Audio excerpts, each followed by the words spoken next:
So as you guys know, I talk about Uncharted 4's development cycle a lot when I'm like discussing the impact of crunch or the impact of really tough dev cycles on talent and retaining studio talent just in general.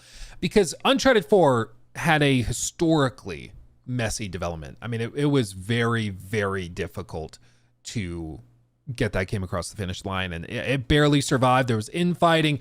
The original director was basically welcomed to leave in the middle of development and booted out, and Neil Druckmann and Bruce Straley put in her place. It's a whole thing. It's a whole thing. And up until now, like, I've tried to do my best to kind of describe it and break it down, but one of you guys shared this video called Uncharted 4's disastrous 2-year development cycle. And so I figured we would talk about it and go through here. It's a video by Pounder McNasty, which is an amazing name. And I want to check this out because it seems like there's also a lot of footage of like in development footage. I love this stuff. I love seeing how games started and kind of evolved and shifted.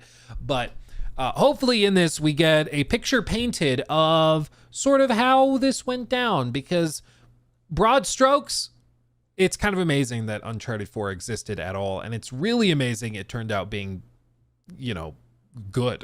It's really shocking because they worked on it for years. And then after The Last of Us came out and was called Game of the Generation, won all these awards and stuff, Naughty Dog leadership and PlayStation leadership said, that's what we want our games to be like. And you'll see, we'll talk about it. There was a divide because Amy Hennig did not really like making games like that, but we'll get into that as we go through the video. As always, link to the original video down below, and make sure to show some support and love, and let's see how this is. Let's see.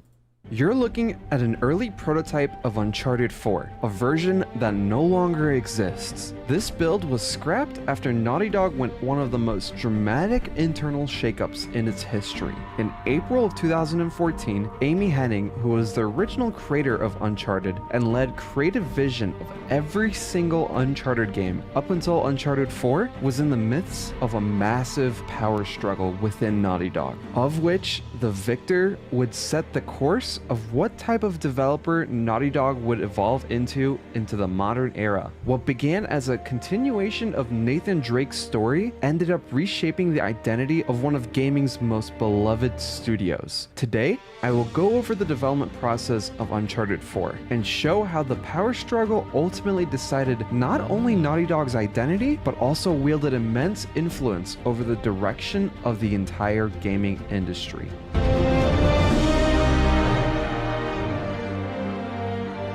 Oh, the music, dude. I still go back and I play Uncharted 4 regularly, and I still insist. I think if this game were to drop today, it would still be lauded for its graphics, even on the PlayStation 5. And like, I still think that it would be received amazingly well. That Uncharted 4 gameplay demo that they did back, it must have been like 2015, 2014. Oh, was it really 2014? Hold on. No, this is a later one, but this is gameplay that was shared at like E3 2014. Like, this is how good they got games looking back in 2014. And I feel like this looks better than a lot of games that are launching today. And this is what like Uncharted 4 actually would end up looking like. It was absolutely wild. Absolutely wild. E3 2015 is when they did this showcase that was unbelievable. Like, the seamless transitions from map to map, level to level, still to this day is remarkable. It really, really is. And this thing was running on base PS4s. Like, it's absolutely incredible and just so silky smooth. So impressive. So impressive. And, you know, whether you love Naughty Dog or not, you gotta admit, this is absolutely ridiculous. This is a decade old. It's absolutely wild. That being said, what you need to understand for like just in general context is the person that's being discussed throughout most of this video is Amy Hennig. Amy, she, as mentioned, was the original like creative force behind Uncharted, absolute legend in the game dev space, and led Uncharted 1, 2, 3, and was very, very successful during that period. Her story kind of gets tragic after that point because she's booted out of Naughty Dog, as they'll discuss in a minute, and she went on to work on like a Star Wars project that went pretty far into development and was eventually canned, which is unfortunate. And they shut that project down. And then now she's working on Marvel 1943. This is that game that's like the big Unreal Engine showcase piece that's just graphically stunning, but we know next to nothing about it. It's now been delayed out of holiday 25 into 2026, I believe. And so who knows what this will look like? Who knows? I kind of get the impression that this is going to be like an Order 1886 type of situation where it's graphically stunning, but it's like 3.5 hours long and is mostly cutscenes, which there's a place for that. People will love it, I'm sure, in a certain context, but it's still kind of mysterious. We just know next to nothing about it. Very visually striking, but it's just not clear what type of video game it is, if it even is one. So it's very, very sad to see that she's just kind of been searching for a project that can actually see the finish line after making some of the most successful games of that PS3 era in the form of the original Uncharted games. But let's see where this goes. Let's see. Uncharted 4, from concept to classic.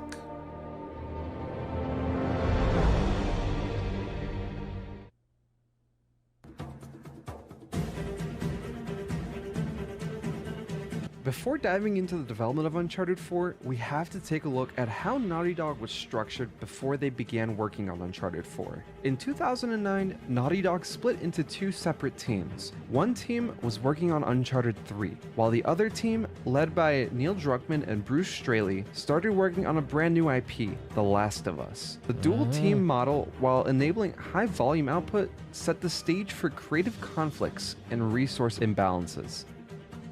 Following the successful launch of Uncharted 3, the team responsible for that game, under the creative direction of Amy Hennig and game director Justin Richmond, transitioned into preliminary work on Uncharted 4. Creative control for the Uncharted series remained with Amy Hennig, who was a key architect of the franchise's narrative and gameplay. During the initial conceptual phase, Hennig wanted Uncharted 4 to have a focus on enhanced mobility like the grappling hook, new traversal mechanics like shooting cliffs to create handholds for climbing, and a completely different story, which I'll get into shortly. While Uncharted 3 was a successful release, The Last of Us garnered critical acclaim and consumed significant studio attention. After the release of Uncharted 3, the studio's two teams split was starting to conjoin back together. Resources were being pulled away in droves from the Uncharted team as Naughty Dog began focusing on getting The Last of Us out the door. The internal competition for resources and talent created an environment where The Last of Us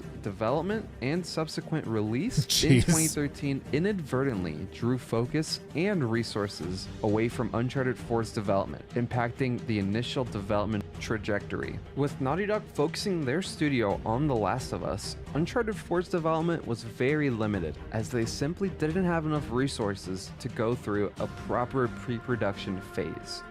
Well, and I think it's also crucial to just, like, yes, a lot of studios, they care about the bottom line, the units sold, the revenue generated. But the other piece of it is like Naughty Dog, certainly like before The Last of Us, they were very successful and garnered a lot of revenue and everything. But with The Last of Us, they became sort of a trophy studio for PlayStation. Like they became the studio that whenever they would release something, you could just rest assured that they were going to be in the Game of the Year contention list. Like they just knew what they were doing. They knew what critics wanted, and they would get critical acclaim. They could do commercials saying, game of the generation, one of the best games ever made. Like, and that sells consoles, that instills confidence in the consumer base to get into the ecosystem, and it makes the executives feel like they're not just creating a product, they're creating something important, you know, and they love that. They eat that up. You know, it's, I forget who said it, but they're like, the one thing a lot of executives love more than cash is shiny things, which like trophies and awards and stuff. So I think that was also a big part of it. Like Uncharted for a long time was seen as sort of an action adventure thriller type game. Like they're fun, but they're kind of campy. They're kind of like just a action blockbuster. They're fun. You'll see them. It's like eating popcorn while watching a movie. It's fun, but it's nothing that's going to change your life. It doesn't feel like it's important. It's not gonna probably, you know, change your life in any way. It might win a Game of the Year award or be nominated for some awards like Uncharted 2, for example. But I think after The Last of Us, it was shown, oh, this is what can be done if we make games in this way. And so that inner turmoil within the studio kickstarted, because the way Neil Druckmann and Bruce Straley did things was very different from how Amy Hennig wanted to do it. Amy Hennig, and I think he might touch on this, a lot of her stories were extra campy. They had magical elements in them. If you've never played the original Uncharted games, the first game straight up has Nazi zombies in it. And then like the second and third games each have their own sort of supernatural element and component to it. It's, yeah, they're very Indiana Jones-esque. Yeah. And it's not bad, but you play the fourth game and it feels totally different. Like none of that is there. It's no magic, no silliness. It's very grounded, for lack of a better term.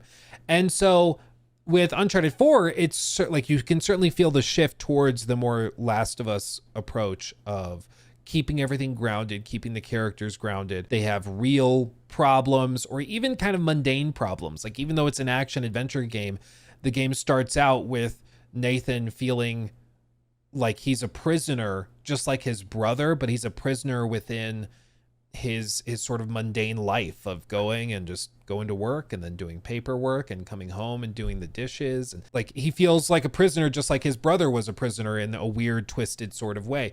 And that's just very different from the earlier games where straight up you're fighting Nazi zombies and it's just totally insane. You know? Uncharted 4's real development started to ramp up after The Last of Us shipped, with the Uncharted team finally returning to Hennig in mid to late 2013.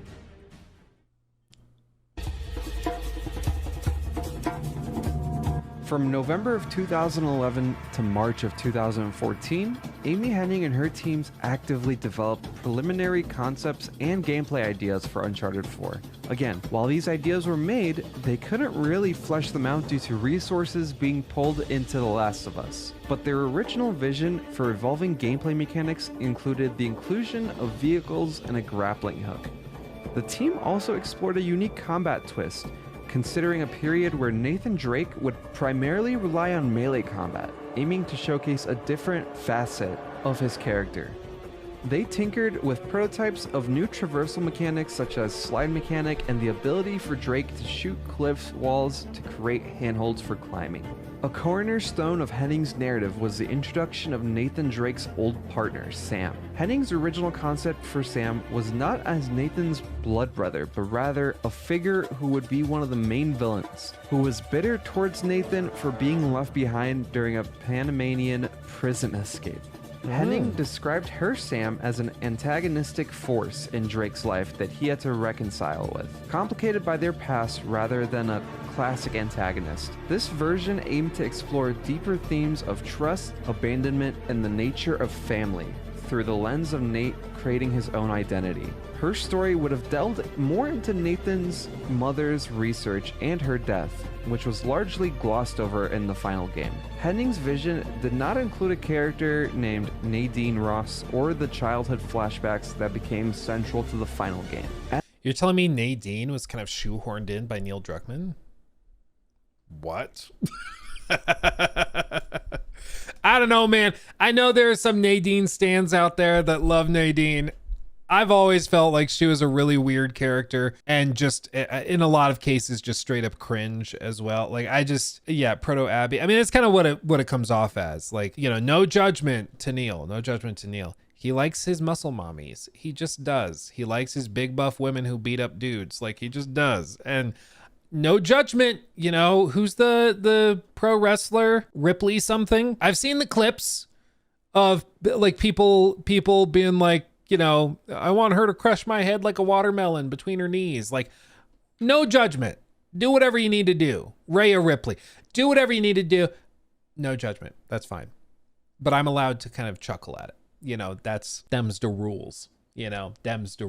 As development was officially in full force by summer of 2013, Hennig and her team were already falling behind. The game was originally supposed to be released in 2015, but the deadline was quickly approaching and the team was still in the prototype phase of development. The game was failing and it was very far behind. But despite the catastrophic setbacks, Naughty Dog publicly announced that they were working on the next Uncharted game with a teaser trailer which was released in late 2013. They didn't tie an official release date to the game yet, but this is what the game looked like around this date. Seeing this set the higher-ups at Naughty Dog into high alert. Something had to be done, and it had to be course. Where's that teaser? Uncharted 2013 teaser? Oh, is this literally all it was?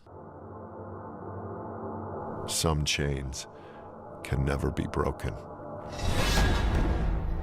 I lost 15 years, buried alive, erased. You left me.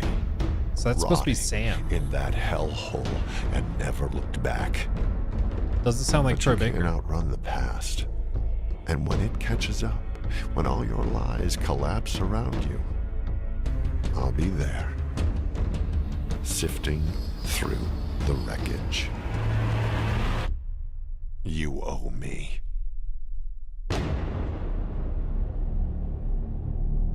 Yeah, see that sounds very, very similar to what she was pitching, which was a like dark vengeance quest for Sam. It's also, I swear to God, that's not Troy Baker. So they had a different voice actor, I guess, which, I mean, one thing Neil does is he tends to work repeatedly with the people that he likes working with in terms of actors and actresses, which I like that there's no problem there. That's totally fine.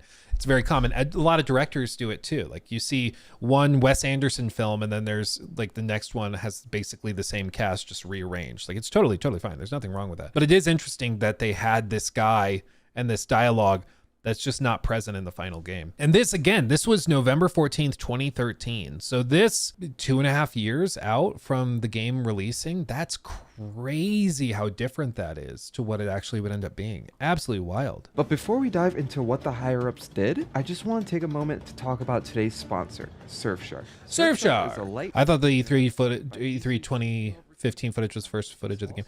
I mean, I can understand why they like the 2013 trailer has kind of been buried because I mean, you look at that trailer, it doesn't sound or look anything like the final version. I mean, they pivoted hard. It's just, again, amazing that they knocked out or they shifted so much in 2.5 years. That voice actor's name is Darius Odia. I found it. Did he say that he was just cast for that trailer, or like was he originally playing Sam and then he was recast?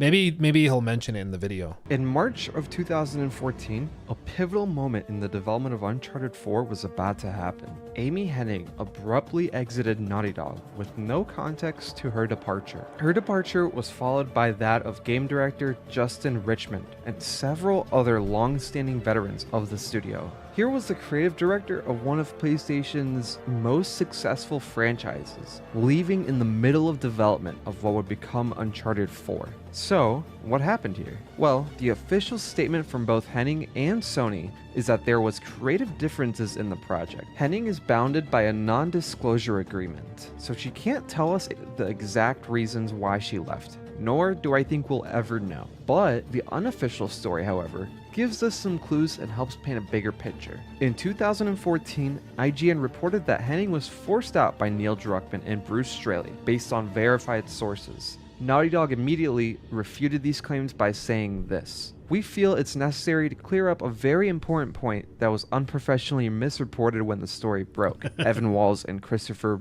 Ballistra, the studio's co-presidents, said in a joint statement on Naughty Dog's site. Bruce Straley and Neil Druckmann were not involved in what transpired.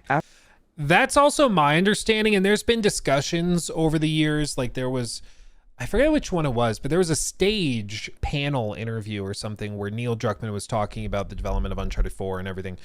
And I think it was a panel for The Last of Us Part 2 maybe, but I don't recall. But in that panel interview, he was mentioning how they finished The Last of Us and then they kind of wrap that up, they ship it out, everybody's applauding them, and they come into work and they're like, yeah, so the leadership of the studio brings them into a conference room and it's like, so we're having major problems with Uncharted 4. You guys clearly know what you're doing. You just nailed The Last of Us. Are you able to take over? Like if we were to clear out the leadership space for you to take over, could you get this across the finish line and fix it? And I I think that that's probably what happened. I think the leadership at the studio, the president, the CEO, like the head honchos there, they were looking at, they're like, Uncharted 4 is super behind. We just had this other team led by these two guys that is being called one of the greatest games ever made. So why don't we just scrape off the leadership and then put them in charge and let them deliver another amazing game? Why not do that? And I think that that's probably what transpired. It's been twisted by some to suggest that like Neil conspired and got them to fire Amy because he hated Amy. And that's, by all accounts that seemingly know what they're talking about, that's not what happened. It just seems like, for reasons possibly out of her control, because she didn't have enough resources, the game was not progressing how it needed to. And it also, I don't think, was hitting the right tonal vibe for what they wanted to do as a studio moving forward. And so they just decided, okay, let's just part ways. And that's what happened. I don't think he wanted extra stress. Well, and what typically happens is, and I do remember this from the interview, like a lot of the time they'll release a game and then, you know, you go on like a 6-month vacation. People just take a lot of time off because especially Naughty Dog during this time, they were crunching hard to get The Last of Us out. And so it was very common that you'd be kind of burnt out by the time the project is finished and you need a break. And so you go on vacation, you come back rejuvenated, you get started on the next thing. Instead, they had to go from the crazy crunch for The Last of Us and go straight into crazy crunch for Uncharted 4. And as I'm sure he'll mention, by the time they finished Uncharted 4, the crunch had been so bad that Bruce Straley like straight up left. The studio left, I believe the industry like just was done. He was so burnt out, so fed up with everything, he just left. He was done with it, which had, you know, ramifications through The Last of Us Part 2 and all of that stuff. But it's no joke. Like there's a reason why for years they called Naughty Dog like, you know, the crunch capital of the world. It was just understood if you worked there, you were going to be working 60-hour weeks, probably sleeping under your desk. Like that's just what you had to do if you wanted to work there. Now it's not that way, but at the time it was crazy. After the statement, IGN retracted what they said about the power struggles occurring within Naughty Dog. But if there truly wasn't a mix-up of long-time leadership, then it's awfully suspicious for them not to reveal the true reason to us. Additionally, Jason Schreier, who is extremely reputable about behind the scenes of video games, corroborated the reporting that Hennig was out due to a power struggle. Coupled with the fact that Druckmann and Straley had become rising stars after the critical and commercial success of The Last of Us, the reporting seems more and more accurate. Yeah, but it's tricky when you're like, what does power struggle even mean? Does that just mean that she wanted to keep control of the project and wanted more resources? But Naughty Dog executives were like, well, we would give you those resources, but we also want you to make a game closer to The Last of Us. So maybe have Neil come on and help, maybe co-direct with you. And she's like, I don't want to co-direct. I want to be the director. Let me direct it. And they're like, no, you're going to co-direct and you're going to like it. And then finally she just says, no, I'm out. I'm going to leave. And a bunch of other people left with her. Like it's, with all these things, it's super messy. And I'm sure there's, you know, each side has, you know, truth in their perspective. And it's just the truth. The actual truth is somewhere in the middle, where Amy felt like the project was being taken from her because it kind of was. And then from the other guy's perspective, they're like, yeah, we didn't really want to be put into this position, but we were told by the leaders of the studio we had to, and they're our bosses, we kind of have to do it, and so we got put in charge of it, and that's just kind of how it settled. We don't know the real reason why Amy Hennig, the mother of the Uncharted franchise, abruptly left the project. We do know who took over the project. Can you guess who is in charge of the game's development now? Neil Druckmann and Bruce Straley were brought on to the project immediately following Amy's departure. A defining decision made upon their arrival was to scrap 100% of the story and a significant portion of the work that had been completed under Hennig's direction. According to Nolan North, Nathan Drake's voice actor, almost 8 months of work was scrapped and rewritten under the new direction. Druckmann and Straley effectively restarted the game's narrative and much of its gameplay from scratch. The decision to scrap 8 months worth of work and implement a 100% change in the story represented an immense financial and creative cost. For a AAA title, this level of rework is highly unusual and inherently risky. The complete creative overhaul and the unprecedented decision to discard a significant portion of development content directly caused Uncharted 4 to be delayed from its initial informal 2015 target to a confirmed 2016 release window. So, now that the original project was starting over from scratch, what did the new leads actually change from Amy's original vision? And how did they rebuild the game with a completely new narrative and design? Was it a good choice? I feel like it was. Well, here's the thing. Like, as I've said with game cancellations, we don't know what we don't know. But historically, games that get canceled, which this, like Amy Hennig's version of Uncharted was basically canceled. It was scrapped and then they started over with a lot of it. They don't tend to cancel stuff that they think they can make a lot of money on or that will be received really well. You know, sometimes they're mistaken and a game would have been received really well, but it was canceled for budgetary reasons or they just didn't have money to finish development or whatever it is. But a lot of the time, you know, when something is canceled, it's canceled because it just wasn't working. It just wasn't good or it wasn't going to come together. And in the case of this, like, I think it's reasonable to suspect that Amy's version was just not jiving with the direction that the new directors wanted to take it in. They didn't see her vision. They had their own vision for what it was going to be. So they just decided, you know what, we need to scrap a lot of the narrative stuff. Because you heard in that 2013 teaser how different that vibe is. That Sam is like saying that Nate owes him. He's going to get revenge. And ironically, it kind of sounds very similar to like The Last of Us Part 2, where, you know, you might have Nate kind of running from somebody who feels betrayed by him and that wants revenge against him and things.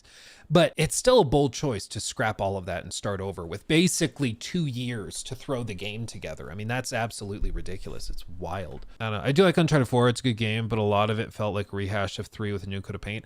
Well, I think one of the weird things is that there are some pieces of it that don't feel like they click together super well. And one of those aspects is Sam, just in general, where his character kind of comes out of nowhere. And I understand he's set up to be like the plot twist, you know, halfway or 3/4 of the way through the game, where it's like, oh, he's been lying to you the whole time, you know. And of course, what are the odds that Nathan would never mention his brother in the previous 3 games? Like, that doesn't make a lot of sense that he just never mentioned it. But I think for them, you know, there was a lot of work done on this, like on the NPC stuff, on the combat system, a lot of animations for fighting with other characters alongside you in melee combat. And so they had all these things they had developed and they're like, okay, so we should probably just put Nate in the game. They had just finished working with Troy Baker. So they're like, oh, let's give Troy another role. Let's cast him in this. And that'll, you know, provide him some stability before we need him again for The Last of Us Part 2. And, you know, I think that they just tried to strap it or, you know, take the pieces and put them together into something that sort of made sense. And that's why, again, I insist that Uncharted 4 is really a remarkable accomplishment given all of this background. Putting that game together in basically 2 years is ridiculous. That's insane, especially when you see now it's been 5 years, going on 6 years since The Last of Us Part 2, and we're still probably like a year or two away from Intergalactic, the Heretic Prophet. Like, they could have put out 3 Uncharted 4s in this time. It's crazy. The decision to effectively restart development in 2014 meant that Druckmann and Strelly had less than 2 years to complete a game that had already been through the conceptual phase and the prototype phase. The game was originally targeting a 2015 release, but was thankfully pushed back to 2016 once the shakeup occurred. Sony officially revealed Uncharted 4 alongside a release year in E3 of 2014, just a month after the internal struggle. The new creative direction from Neil Druckmann and Bruce Straley aimed for Uncharted 4 to be the definitive final chapter for Nathan Drake, adopting a darker tone and a more character-centric conclusion for the series. This drastically compressed the timeline, coupled with the imperative to meet numerous deadlines, forced the studio into a massive rush and overdrive in production, as 70 to 80% of the existing work was scrapped, including levels, writing, and voice acting.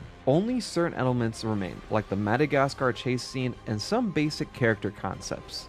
They restarted the game with a completely new tone. Like I said before, it was darker, more introspective, and character-driven in the style of The Last of Us. This reboot meant they had to build a brand new AAA game in about 18 months, which is unheard of in the AAA space, even at the time. Pressure from Except Fallout New Vegas. The difference is Fallout New Vegas was and still kind of is a broken mess.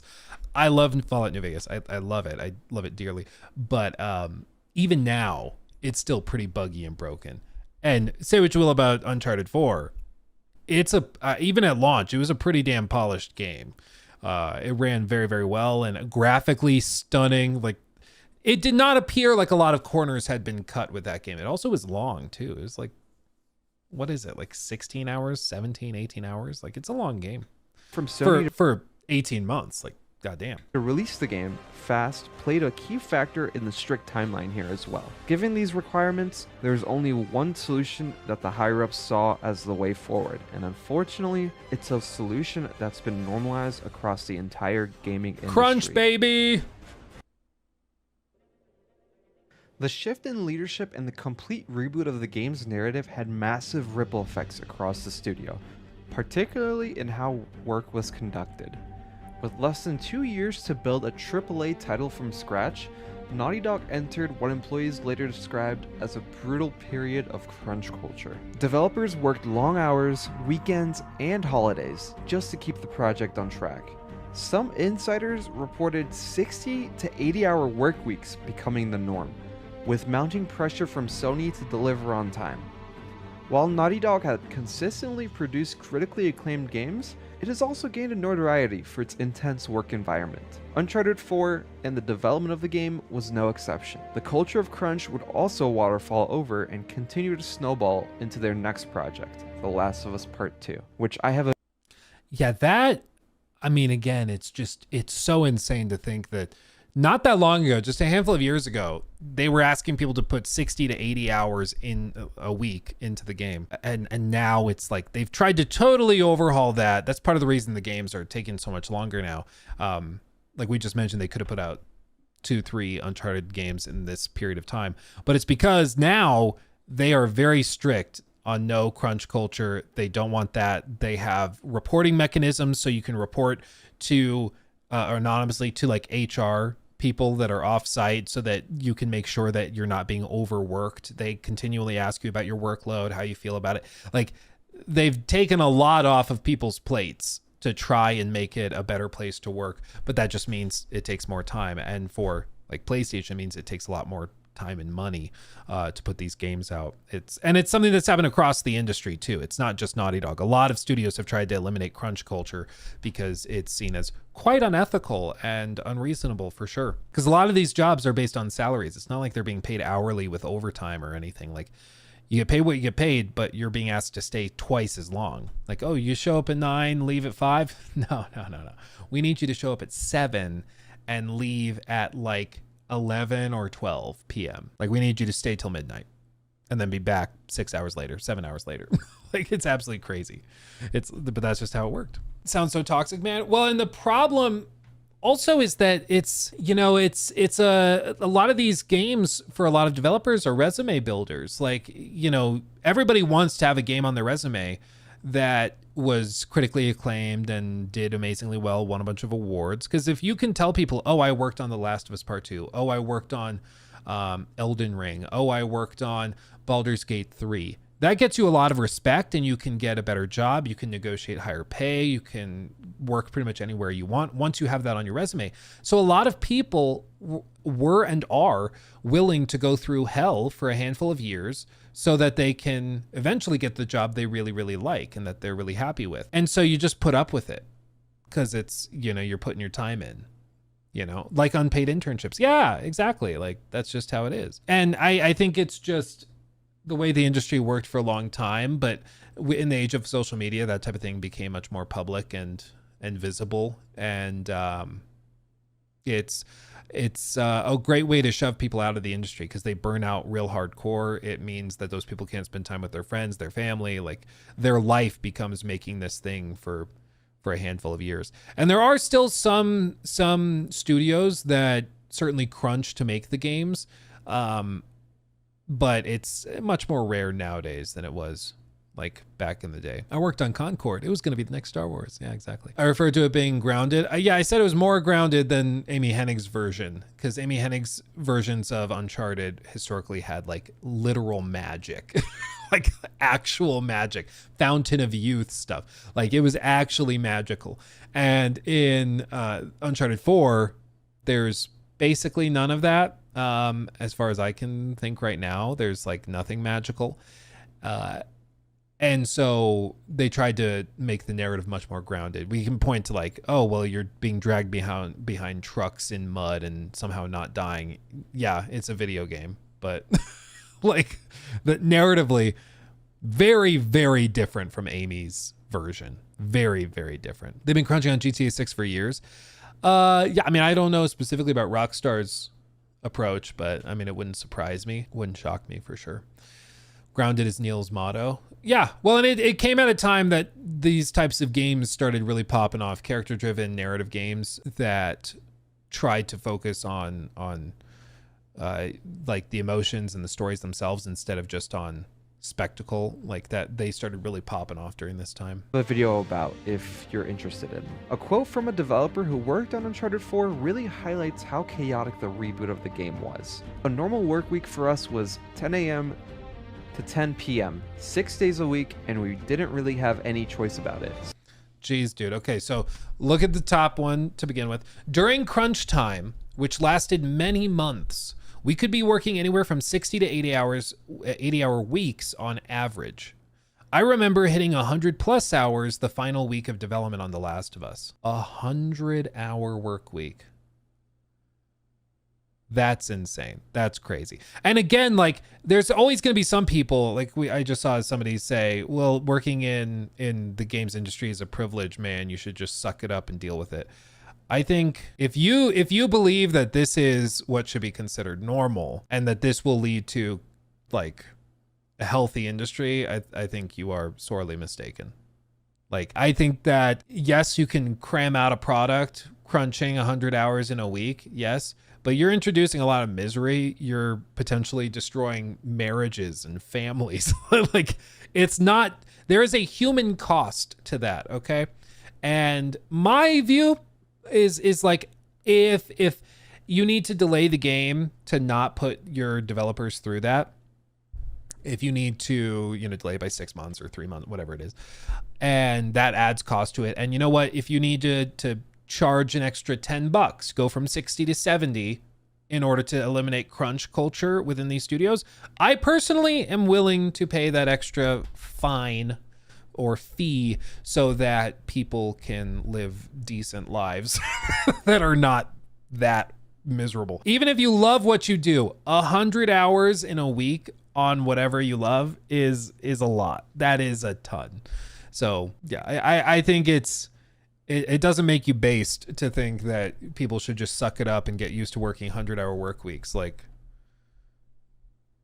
it makes you like kind of a corpo bootlicker, It's like, that's ridiculous. 100-hour work week means you sleep 4 hours in a day. That's nonsense.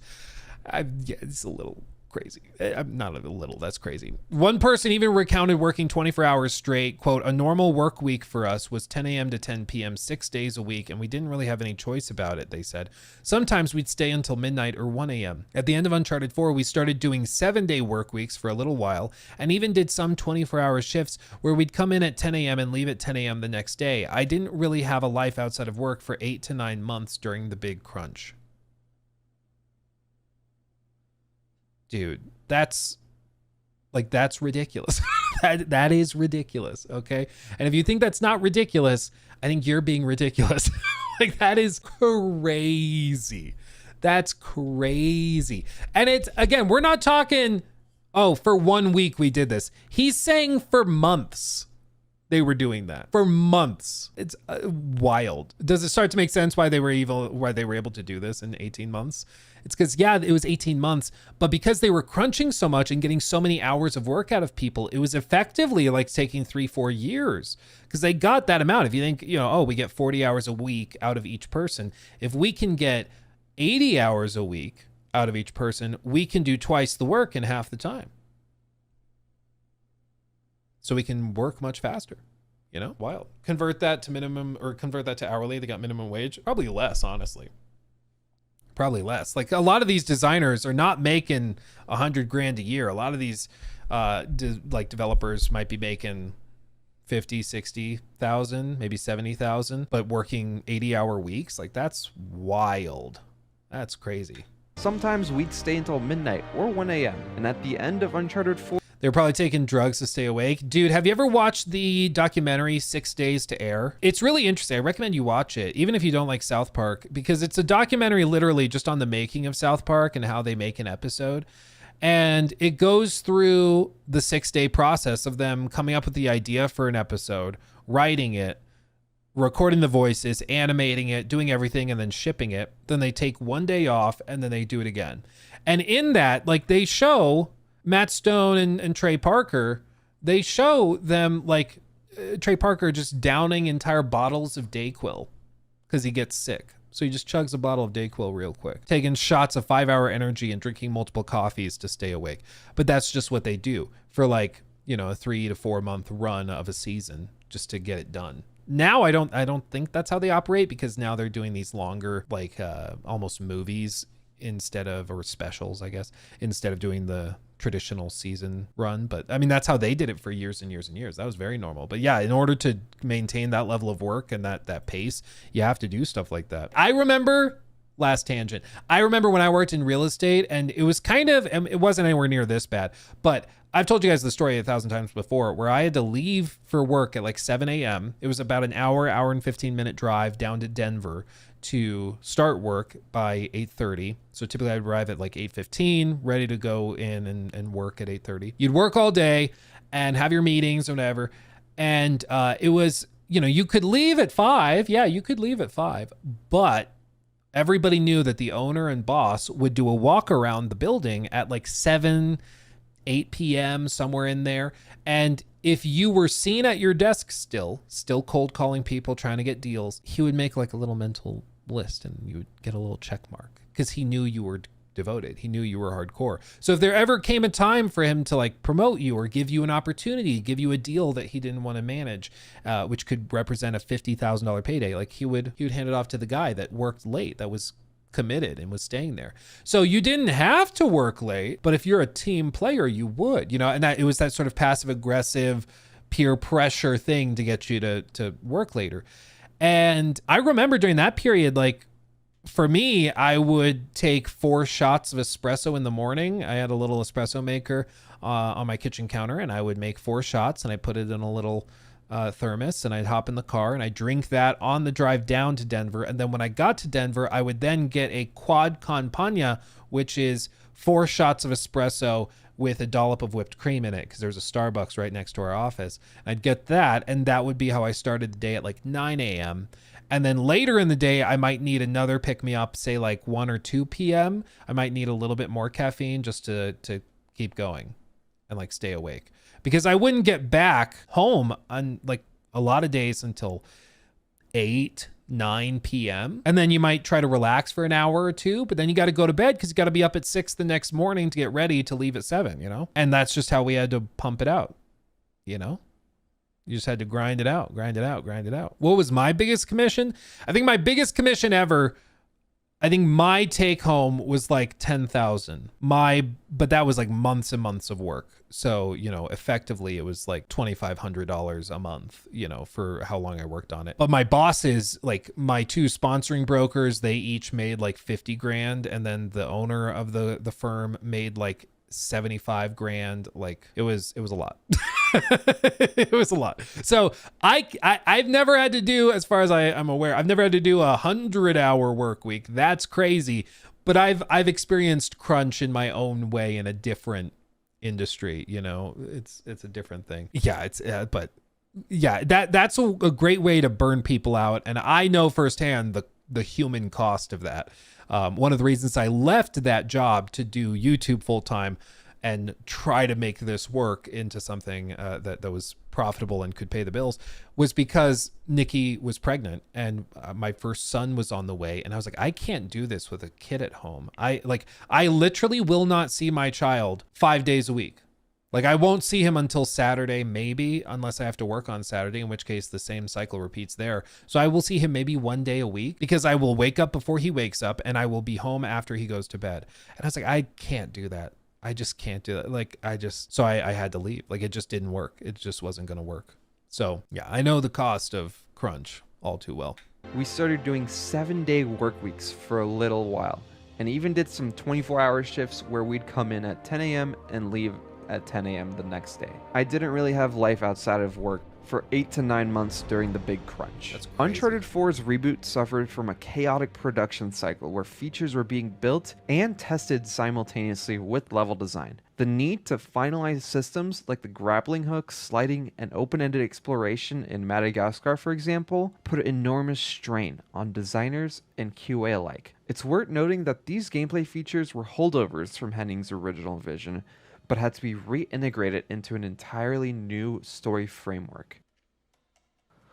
While the final product was loved by critics and fans, many team members walked away from the project completely burnt out. In fact, several key developers like designers left the studio after the game's release, citing the unsustainable pace of work. The situation with Uncharted 4 ignited broader discussions within the games industry about the toll of crunch and the lack of protections for game workers, an issue still mostly unresolved across much of AAA development. Despite the internal struggle and controversial development cycle, Uncharted 4 launched in May 2016 to critical acclaim, winning multiple Game of the Year awards and selling over 15 million copies. It is widely regarded as one of the finest entries in the franchise, and perhaps the strongest narrative closure in any PlayStation first-party series. But the cost of achieving that success fundamentally changed Naughty Dog. Following Uncharted 4, Bruce Straley left the studio in 2017, citing burnout and the need to reclaim his creativity outside of the demands of AAA games. Neil Druckmann, meanwhile, became the face of Naughty Dog, elevated to vice president and now serving as studio head of Naughty Dog. Yeah, I think because Neil was willing to put in the crazy grind and then stay with the grind for The Last of Us Part 2 immediately after, I think that's how he got rewarded by getting promoted so much, and to the point where now he basically just runs the whole thing. And it's because he was able to put up with it and to grind it out. And it was only after The Last of Us Part 2 that they decided to overhaul and like change as a studio, because it was so toxic, it was so dysfunctional, that even after The Last of Us Part 2, they're like, we can't do this again. We just can't do this for another 4 or 5 years.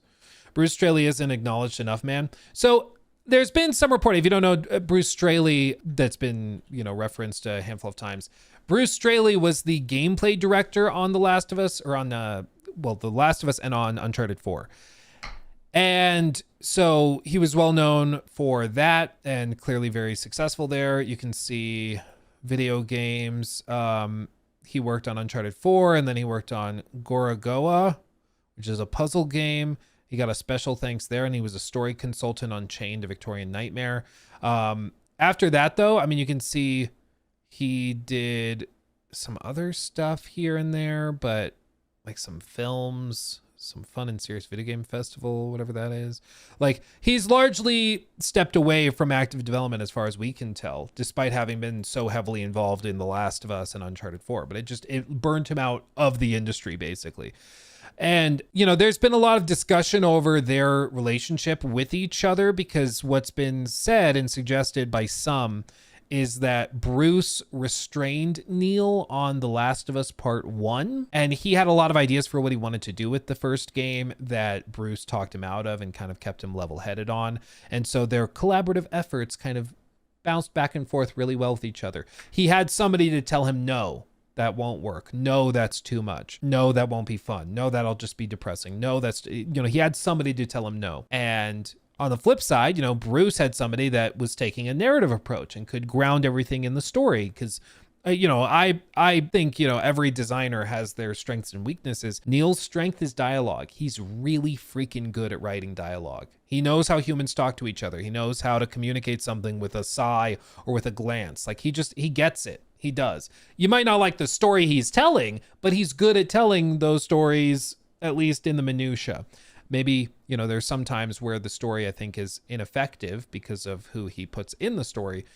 Like in The Last of Us Part 2, I think that story could be interesting. I just think putting Joel and Ellie at the center of that story made it so nobody, like a lot of people were going to dismiss the story from the outset. So in a lot of ways, I think The Last of Us Part 2 should have never been made, just from a functional standpoint of trying to communicate that story. But anyway, that's a separate thing entirely. But I do think that Bruce does deserve a lot of credit. You know, Neil, because he's the last one standing, certainly gets a ton of credit for The Last of Us, for Uncharted, and for The Last of Us Part 2, and soon Intergalactic. But I think Bruce sort of, I mean, just by nature of leaving the studio, he's kind of been forgotten in a lot of the public discourse. Don't compliment him. People will hate that. People will hate that. Don't do that. Don't do that. Oh my God. I will say with season 2 of The Last of Us show, it was really apparent which episodes Neil wrote and which ones Craig Mazin wrote, because Craig's writing was that like kind of cringy. I don't personally really like it. But Neil's writing I thought was always really tight. The dialogue's really tight, and just like he's very good at dialogue. But I do think just like Kojima needs somebody to talk him down with some of his stuff, I think Neil is somebody who also needs somebody to bounce off of, who is not just going to be a yes man or woman, but somebody that's going to tell him like, no, we're not doing that. You want her to kill the pregnant lady? No. Neil, stop. What are you doing? Like, he needs somebody to do that. And because he doesn't have a Bruce now to tell him stop, he just kind of goes crazy and gets himself into trouble. It's a whole other thing. I'm going to be a daddy, yo. Yeah, exactly. Aren't we all? He went on to spearhead The Last of Us Part 2, a game that would continue to stir enormous disclosures around storytelling in games, and once again, sparks of criticisms against crunch. Internally, Naughty Dog has made efforts to address its reputation for crunch, publicly stating that it's working on improving workflows and fostering a healthy development environment. However, reports still continue to surface about long hours and intense production cycles, raising questions about how sustainable their creative model truly is. What's clear is that the events surrounding Uncharted 4's development marked a pivotal transformation for Naughty Dog. The studio went from being a powerhouse of action-adventure games to one of the most narratively ambitious and at times divisive developers in the entire industry. And it all began with a power struggle that tore one of gaming's most iconic franchises apart, only to rebuild it from the ashes in less than 2 years. Very good video. I love seeing the development footage of the work in progress stuff taken from GDC talks and stuff. I love it. Yeah, very good video from Pounder McNasty. I love the name. Very good video. I just think like I do think there's a lot of companies still out there that do kind of weirdly embrace culture or crunch culture. Allegedly, there's a lot of like South Korean and Chinese developers. There's a lot of Japanese developers that also embrace crunch culture. And they just tell you straight up, they're like, yeah, we're going to crunch. You're going to work your ass off, but we're going to make something that's amazing. So if you don't want to work here, that's fine. Like, tell us now. But if you want to work here, we'll make something amazing. You're just going to be miserable for part of it, but that's what we're doing. And, you know, to a certain extent, I guess I can respect it if you're upfront and clear and just like, yeah, you're going to work 80-hour weeks and that's what we're going to do. That's just what it is. But you know, it's the same thing where like the stereotypical thing, even some of you guys said it in chat, you hear about the 80-hour work week, 100-hour work week. And you're like, oh, it's like a Chinese sweatshop. It's like, it's kind of a stereotype that in the East, there might be like a lot of crazy, dangerous or unethical workplace practices and stuff. But I think in the West, that stuff is mainly being phased out. And maybe, you know, I saw one person, there was an article I read, I think it was on Seeking Alpha, I think, but it was discussing specifically Black Myth Wukong. And the article was basically arguing that the games industry has been built on crunch, and so eliminating crunch makes Western developers non-competitive, and they won't be able to compete with Eastern developers that are willing to crunch and put these games out much faster and much cheaper because they're squeezing, you know, blood out of a stone. And I thought it was interesting, and I'm like, I don't know if that's going to be the case. I mean, I would hope the industry is more resilient than than that we're able to have an industry that doesn't have to bleed people dry in order to get products out that are profitable. But in the next like 5 years, we'll probably find out if that was true or not. You know? Oh no, human rights, exactly. It's like the industry as we've built it cannot sustain treating people like people. So we've got to continue treating them like animals. Like, that was basically the conclusion of the article, was like, well, you know, the way things are now, we just have to keep abusing our employees. There's no choice. It's like, that can't we change the industry? It's like, no. Jimothy, thank you for the vibe. So Luke, have you been enjoying the new Grok AI waifu? Don't worry, we don't judge. When is your review coming? Well, there's no review, but there is a marriage planned, a wedding. So I'll let you know. We'll figure it out. Not gonna lie, I feel like the gaming industry needs a reality check akin to the crash in the market, or akin to that of a crash in the market. Gaming today isn't nearly the same as it was when we were younger, early to mid 2000s. It isn't the same, but it's also changed a lot, and so have player tastes and desires. So for example, like nowadays, the expectation, we just saw it with Mafia earlier when we did the segment the other day, where I was like, how many hours would you need to be comfortable spending $50 on a game? And how many hours long would a game need to be to spend 60 or 70, you know, full AAA price? And the standard has just shifted and changed. Like Uncharted 2, for example, was 10 hours long. For a lot of people, this would be considered unacceptably short. Nowadays, you know, that would be considered way too short. Halo 3, 8 hours. Halo 4, 7.5 hours. This is just for the main story. Halo Combat Evolved, 10 hours. Like Halo 2, 9 hours. So in terms of length and size of the content, like things have gotten much more constrained. What about Fable? I'm actually curious about Fable. I don't remember how long these games are. 12 hours. Fable Anniversary, Lost Chapters, Fable 3 is 13 hours. Fable 2 is 13 hours. Like games, these big AAA games, especially narrative ones, used to be much shorter, like much shorter. And because they were also much tighter in scope, there was not as much like variety within the gameplay. There was not as much, like not everything was open world. Everything was much more linear typically. And there weren't these crazy high expectations in terms of performance. It was considered acceptable to release something running at 30 FPS, for example. Like things just were different. Players now demand a lot more because the industry's grown and changed and evolved and the technology has advanced and all of that. So expectations are higher for sure.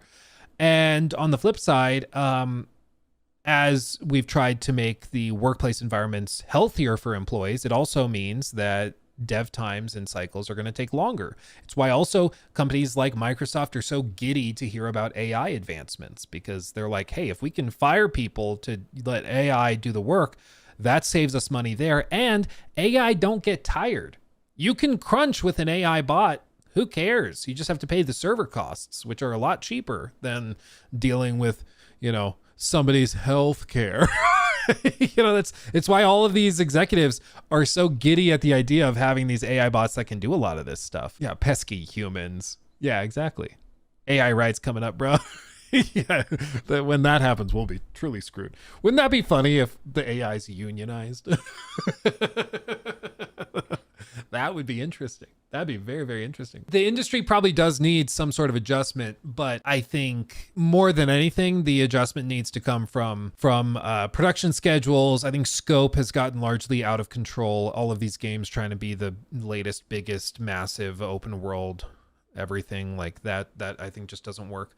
And I think if we can normalize maybe tighter run times for sake of shorter production timelines and then also more polish and performance, I'd be okay with that. Like not every game needs to be 50, 60, 70, 80 hours. You can have games that are 10, 15, and that's totally fine. But you know, I think it's just those expectations and adjustments in those expectations will be slow to come. But that, you know, the industry just changes and evolves. It just happens. Just bloat in general for games. I mean, I think games in general have started to bloat, and it sort of was a self-reinforcing thing because studios realized development costs were getting really high. And so like, we need to provide more value in our product to gamers to make them justify the high purchase price more.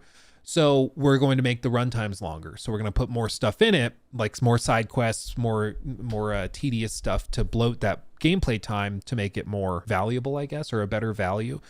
But I just fundamentally, I don't tend to prescribe value to hours. Like if I can get 200 hours out of a game, that's awesome. But I don't necessarily put like a dollar value on that. It's not how my brain works. I might put 100 hours into Marvel Rivals, but does that mean I'm willing to spend like $100 on a copy of Marvel Rivals? Not personally. You know, like I can get a lot of hours out of it. It doesn't mean that I necessarily value that experience at that point or at that level. Does that make sense?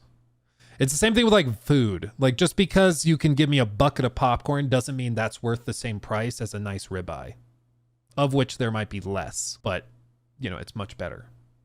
So for me, I'd rather a nice steak to a bucket of, I was going to say chicken fries from Burger King, but those are fantastic, than a bucket of like, you know, Arby's beef and cheese melts, you know? Yeah, the movie theater would beg to differ. Yeah, I guess the movie theater does price them fairly close.